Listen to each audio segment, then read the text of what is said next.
Welcome to the Diablo 3 Open Q&A panel. Hello, everybody. My name is Jay Wilson. I'm the game director on Diablo 3. I have a whole bunch of awesome people here from the Diablo 3 team. I have Joseph Lawrence, who is our audio engineer. Jason Regier, lead programmer. Kevin Martins, lead content designer. Patrick Stone, senior environment artist. Michael Chu, quest designer. Leonard Bararski, lead world designer. Christian Leichner, art director. Nathan Letzock, associate producer. And Alex Mayberry, senior producer. So as you see, we have somebody from every discipline. So you have to ask questions about audio and programming, and don't just do all the questions about rainbows and unicorns. Make sure you get to all of them. So, and other than that, have fun.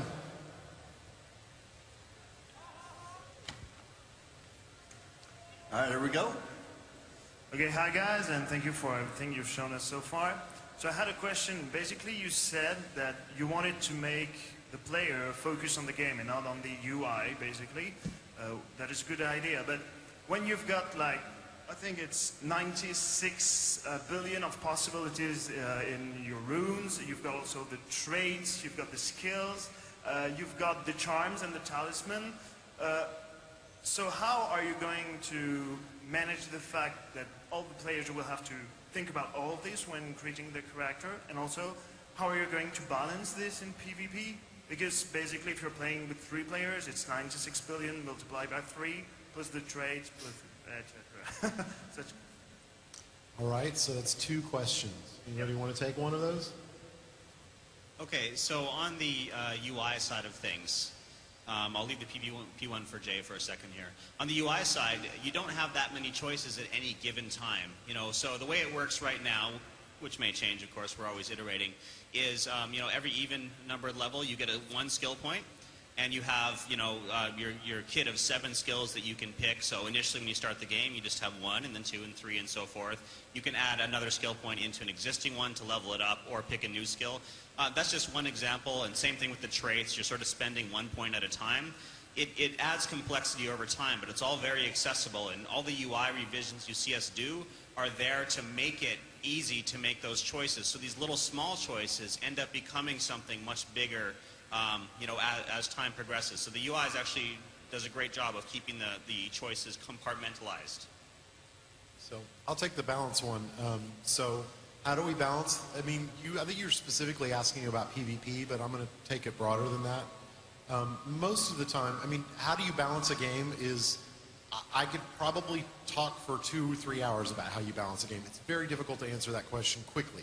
So what I'll say is it's part the power of math, it's part playing the game a lot, and it's part targeting what level of balance you want. Speaking specifically to PvP, one of the goals we have is to make sure that PvP never affects PvE game balance. So it's one of the reasons why we've put PvP into arenas that are separate from the PvE game. We'll never nerf a PvE skill for PvP.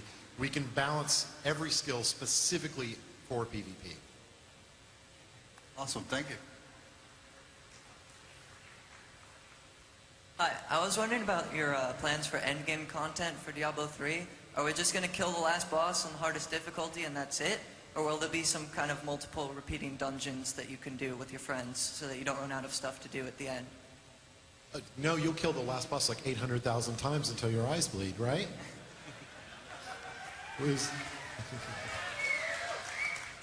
So, when we don't have the end game figured out yet.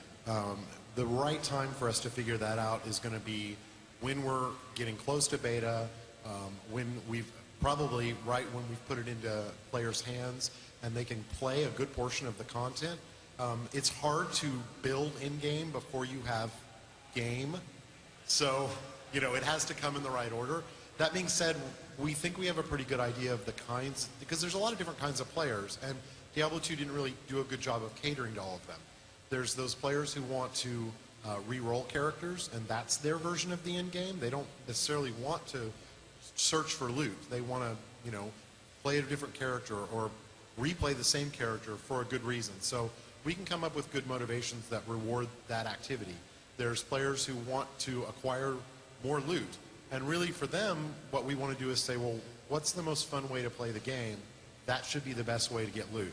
So for us, it's mostly cooperative play, and it's actually a lot of the core game of fighting monsters. And bosses are fun, but they get repetitive. We'd really prefer you to play much more of the game, and that be the fastest way to get loot, because it's the most fun. And then PvP is now a factor as well. A lot of players are going to want to play because they're going to be trying to perfect the perfect PvP build, and that has definitely got a big end game in and of itself. Thank you.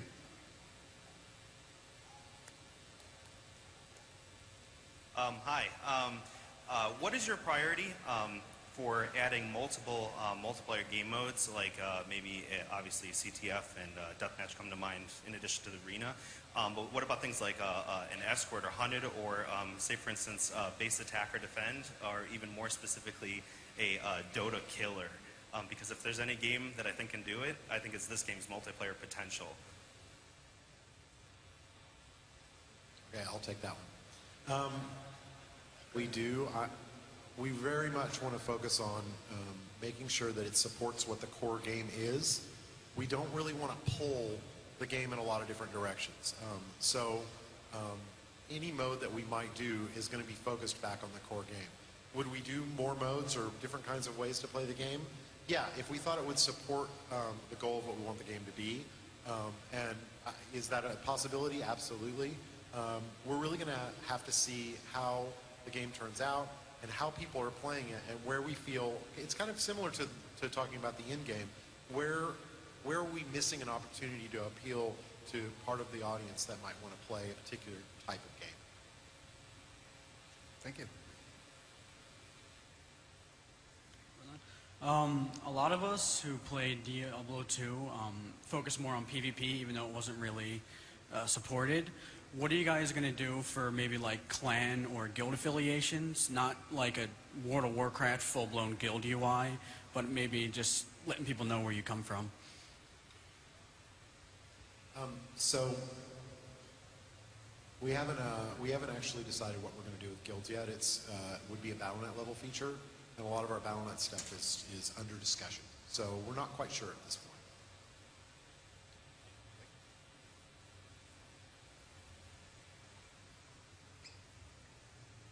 Hi. I was just wondering when the game's coming out. Kidding.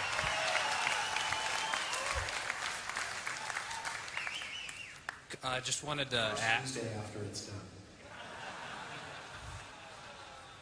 Could you give us a BlizzCon 2010 update on the economy in this game? What your plans are for trading? Get that one too.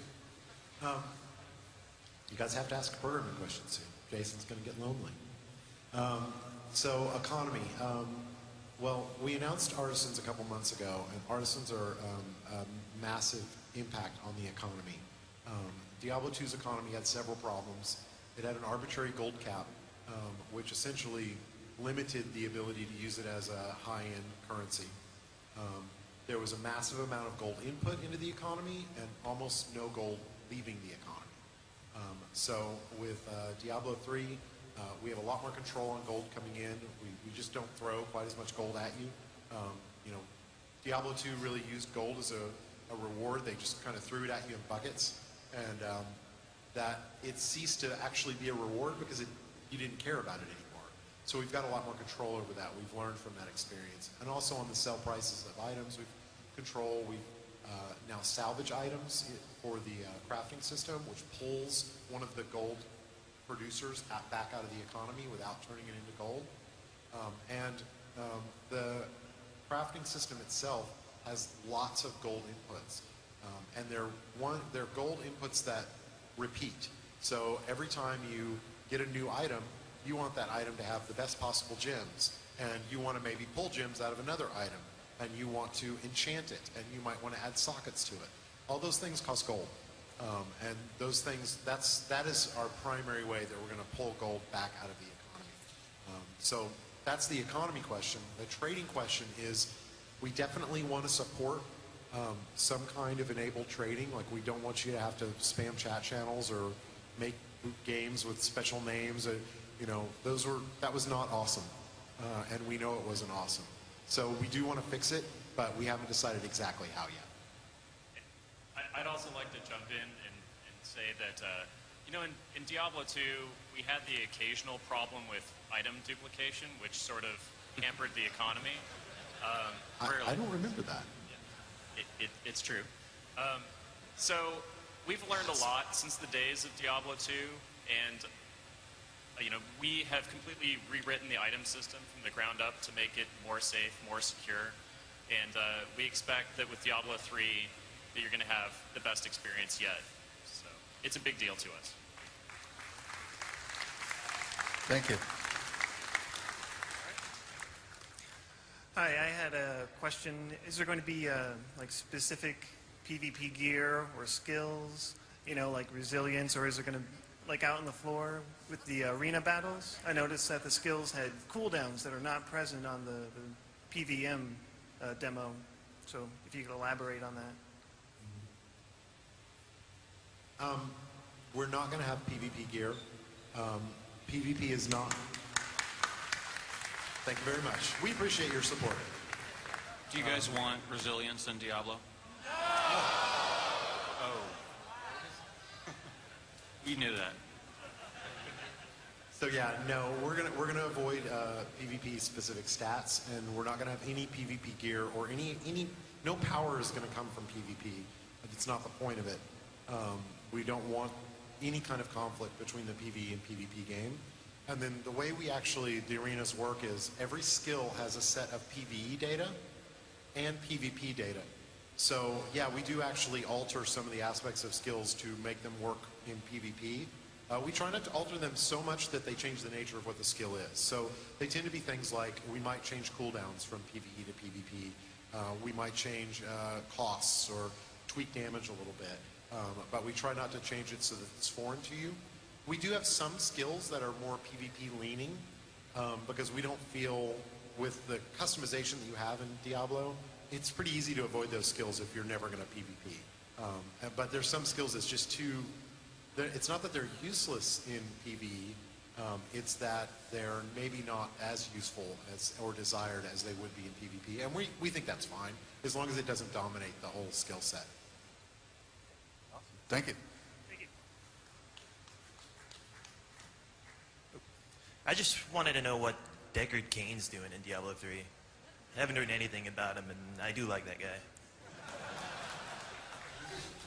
He's doing the same thing he always is doing. He's trying to thwart evil. He's been spending the last 20 years he's researching, looking for ways to stop the coming invasion of Hell, because now that the World Stone has been destroyed, there's nothing keeping Hell from invading. And he doesn't know why they haven't invaded yet, but he's going to make damn sure that when they do invade, mankind is prepared. Thank you.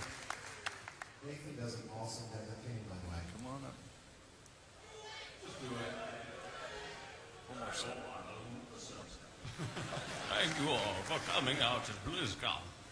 Sorry, Nathan. It's more of a fan service. It's not really good, but I can't be stopped from doing it in the playtests and then the placeholder sounds in the game. It's awful, but it's something I love to inflict on the team. All right, this morning you implemented a lot of story, trying to get story in different places and as many places as possible. Are you also trying to address different story reactions and interactions with a wizard compared to a monk when dealing with an NPC for story replayability? We're not having different, if I understand your question correctly, we're not having different paths through the story, but the different characters, the different player characters will react to the story differently to a certain degree. And one of the things we're toying around with right now is the quest log is being relayed The quest log has a verbose, which is more wordy version of your quest objectives.